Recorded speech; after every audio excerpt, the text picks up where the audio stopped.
অনেকদিন পর আমার পুরনো বয়ফ্রেন্ডকে আমি খুঁজে পেলাম, তাই চলে গেছিলাম তার সঙ্গে দেখা করতে। আর ওয়েদারটা দেখেছো, ভীষণ সুন্দর। কার সাথে দেখা করতে গেছি তার জন্য আমি কিন্তু ওয়েটও করছিলাম। আর একটু ওয়েট করতে হবে, যার সঙ্গে দেখা গেছি তাকে দেখার জন্য। তো আমরা গেছিলাম মুভি দেখতে বহুদিন পর, সেই দেখেছি লাস্ট পুষ্পা 2, তারপর গেছি আবার মুভি দেখতে মরভিতে।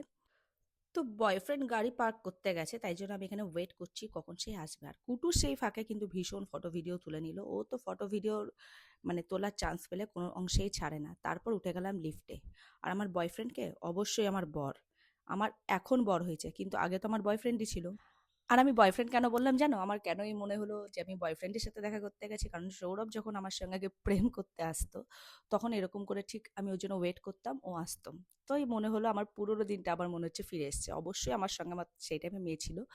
আর বলো তো দেখি, এটা কি মুভি দেখতে গেছিলাম? এখন কিন্তু তেমন ভালো মুভি চলছে না। আর অনেকদিন যেহেতু মুভি দেখতে যাইনি, আর মুভি দেখাটা আমার আর সৌরভের মনে হয় আগাগোড়াই একটা নেশা। তো এখন বিয়ের পর মুভি দেখাটা কমে গেছে, কিন্তু বিয়ের আগে আমরা প্রচুর মুভি দেখতাম।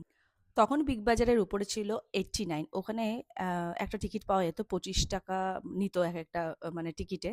আর টিকিটটা একটা কাট করতে হতো, যেটার দাম ছিল 45। ওটা দিয়ে আনলিমিটেড মুভি দেখা যায়। তো আমি প্রচুর মুভি দেখতাম, আর সেই টাইমে জব করতাম, এই 9টা 12টার শোতে আমি খুব যেতাম। আর বলো তো এটা কি মুভি ছিল? তোমরা যদি দেখে থাকো বলো, কমেন্টে জানিও। আর এই মুভিটা আমার কিন্তু বেশ ভালো লেগেছে। আমি কিন্তু এই মুভিটার আগের একটা পার্টও দেখিনি, মানে ভাবা যায় এই পার্টটা দেখতে চলে গেছি। তারপর খেয়ে নিয়েছিলাম পপকর্ন। আর আমি এটা ভাবলাম, এই যেহেতু এই মুভির এই পার্টটা আমার ভীষণ ভালো লেগেছে, আগের যে পার্টগুলো আছে সেগুলো আবার দেখবো। তো মুভি টুভি দেখার পর বাড়ির দিকে রওনা হচ্ছিলাম। আর বৃষ্টি স্টার্ট হয়ে গেছিলো, সৌরভ 4 চাকা এনেছিল, তাই জন্য মেয়েকে নিয়ে 4 চাকায় চলে গেছিলো। আর যেহেতু আমি বাড়ি ছিলাম, তাই জন্য আমার গাড়িটা নিয়ে আমাকে যেতে হয়েছে একা একা। আর বৃষ্টি পড়লে সেই বৃষ্টিতে ভেজার সুযোগ আমি কোনোদিনই ছাড়ি না।